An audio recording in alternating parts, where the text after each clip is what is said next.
Salut, c'est Trado, je suis content de vous retrouver pour la mise à jour de l'analyse technique du CAC 40. Alors au programme, les nouvelles qui ont émaillé l'actualité, quelques plans de trade, l'analyse technique mise à jour pour jeudi, je vous retrouve de l'autre côté.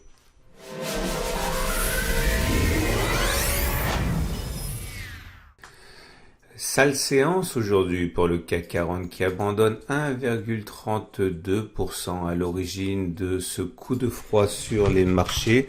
Le fait que les tensions entre la Chine et les États-Unis sont montées d'un cran avec le gouvernement américain qui a ordonné la fermeture du consulat chinois à Houston, avec en ligne de mire d'autres représailles de part et d'autre.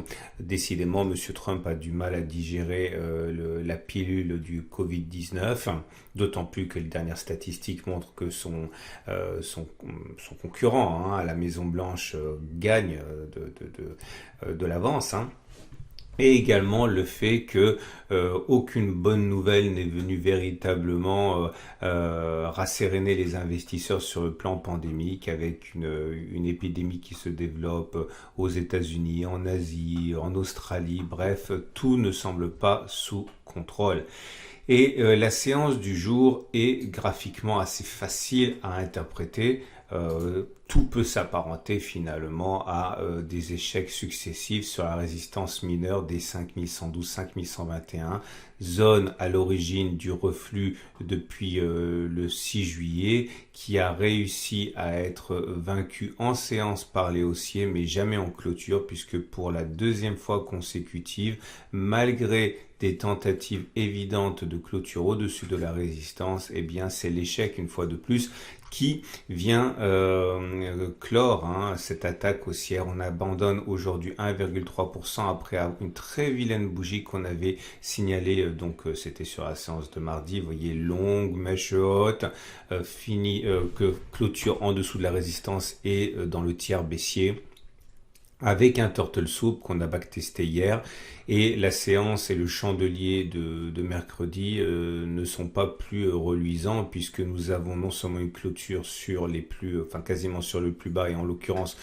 dans le tiers baissier, et également un long corps rouge qui montre que l'on a clôturé beaucoup plus bas que l'on a ouvert. On n'a pas comblé le gap qui a été ouvert, le gap résiduel entre le 14 juillet et le 15 juillet. Je vous rappelle que ceci, ça prend tout son importance dans 3 minutes, mais on avait un gap ici puisqu'il n'y avait pas de cotation entre les plus hauts de cette bougie et les plus bas de cette bougie. Ce gap est un signe de force.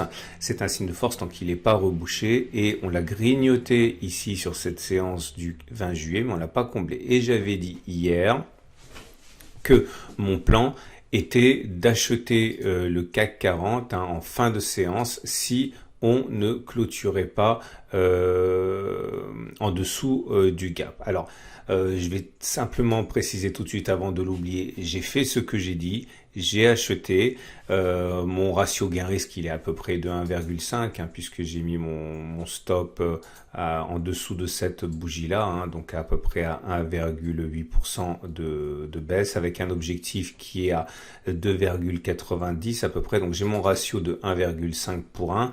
Maintenant je vous dis tout de suite, je l'ai fait parce que j'avais dit que je le ferais, mais en fin de séance, lorsque j'ai vu la tournure des indicateurs techniques sur lesquels je ne manquerai pas de revenir dans 10 minutes, je me suis dit que normalement je ne l'aurais pas fait, mais je l'ai fait parce que c'est le but didactique de ce blog.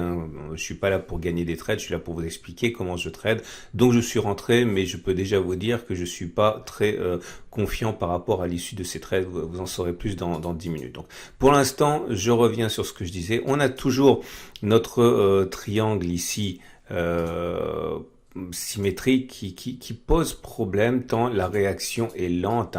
Alors j'ai expliqué, on avait ce triangle, on en est sorti, on a végété, on a confirmé sur cette bougie du 21 et là on réintègre.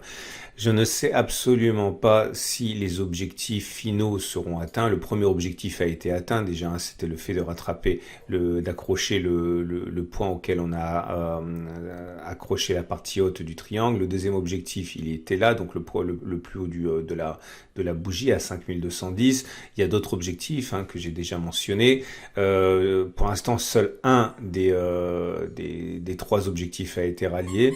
On peut se demander, bon, de toute façon, j'ai eu beaucoup de propositions de graphes. C'est très gentil à vous de m'envoyer vos graphes parce que c'est vrai que c'est toujours plus facile de réfléchir à plusieurs. On m'a dit oui, mais quid de ce potentiel biseau ascendant, parce que bon, si cette figure en biseau ascendant était celle choisie par le marché, bon, c'est presque un canal, mais ça a quand même l'apparence d'un biseau ascendant si on tient compte du fait que les deux obliques convergent. Normalement, ça se casse par le bas cette histoire, mais bon, pour l'instant, ce n'est qu'un scénario, hein, puisque on est toujours à l'intérieur, mais c'est quelque chose qu'il faudrait garder à l'esprit au cas où le triangle symétrique ne fonctionnerait pas. En fait, pour être clair, il y a plusieurs façons d'invalider le trade d'un triangle. Soit effectivement on considère que c'est invalidé dès qu'on réintègre significativement le triangle, comme c'est le cas en fait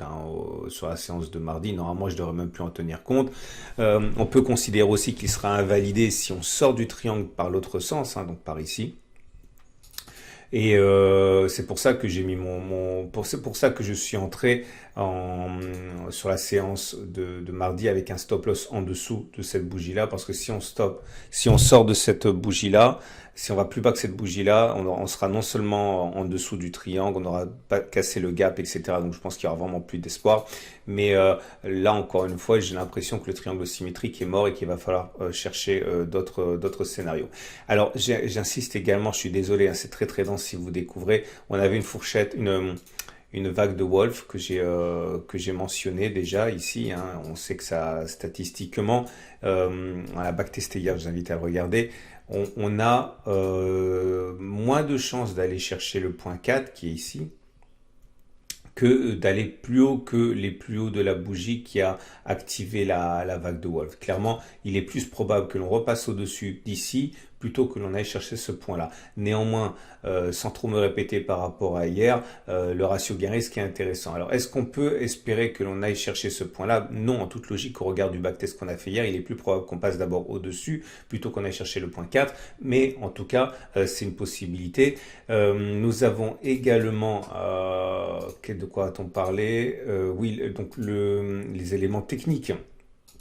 Les éléments techniques, à commencer par la moyenne mobile à 20 jours, la moyenne mobile à 7 jours, le super trend pour rappel, les bandes de Bollinger et la moyenne mobile à 50. Alors, je vous rappelle que la tendance maintenant générale est toujours haussière car on est au-dessus de la M20 qui monte. La tendance de fond est haussière car on est au-dessus de la M50 qui monte. Par contre, la tendance de court terme est baissière puisqu'on est en dessous de la M7 qui descend. Vous voyez comme les bandes de Bollinger ont bien fait leur rôle de compression, hein, que ce soit deux fois sur trois, on voit le rôle de la Bollinger supérieure qui bloque les cours, hein. Je vous rappelle que c'est une façon de trader, j'y reviendrai peut-être un jour, mais l'idée pour l'instant c'est qu'un retour sur la M20 est quand même hautement probable, hein. Quoi d'autre? Oui, alors on a des éléments techniques à envisager. Ah, le super trend, ah oui, voilà, c'est ce que je voulais dire. Le super trend qui a bloqué les cours ici. Le super trend a basculé baissier sur cette bougie. Il a été cassé, il est devenu rouge. Et depuis, hein, il n'a pas été repassé. Et ça a été shorté par les baissiers, hein, c'est sûr. Nous voyons également maintenant les indicateurs techniques. Et ça fera l'objet de mon backtest du jour. Alors, j'avais expliqué dans l'analyse technique d'hier qu'on avait un signal baissier qui avait été délivré par le stochastique ici justement. Le stochastique qui était en divergence baissière et qui a croisé son signal, c'était sur la séance de mardi. Ok. Et maintenant, on a également plusieurs autres signaux techniques baissiers aujourd'hui. Alors vous voyez, je vais enlever ça parce que sinon on voit plus rien. On a le MACD 0 qui passe en dessous de son signal. On a également maintenant le MACD tout court qui repasse en dessous de son signal. On a le CCI qui sort de sa zone de surachat. Bref, ce sont autant de signaux qui montrent que normalement, statistiquement, Et on a également le momentum qui bascule négatif. Donc voilà, ce sont tous cet ensemble de signaux qui montrent qu'on a de fortes chances de baisser. Alors j'ai backtesté pour vous aujourd'hui quelque chose de particulier. J'ai regardé ce qui se passe. Alors attendez, je vais enlever ce qui ne m'intéresse pas. De toute façon, vous avez compris que les signaux baissiers sont légion. J'ai backtesté avec vous ce qui se passe lorsque le MACD croise son signal à la baisse dans un contexte où le MACD est sous son signal. Donc ça s'appelle un filtre. Donc j'ai filtré ça. Et la question, elle est simple. Est-ce qu'on a plus de chances de clôturer plus bas ou de clôturer plus haut la séance d'après? Okay. Et donc c'est parti. Le test sera réputé gagné si on clôture plus bas.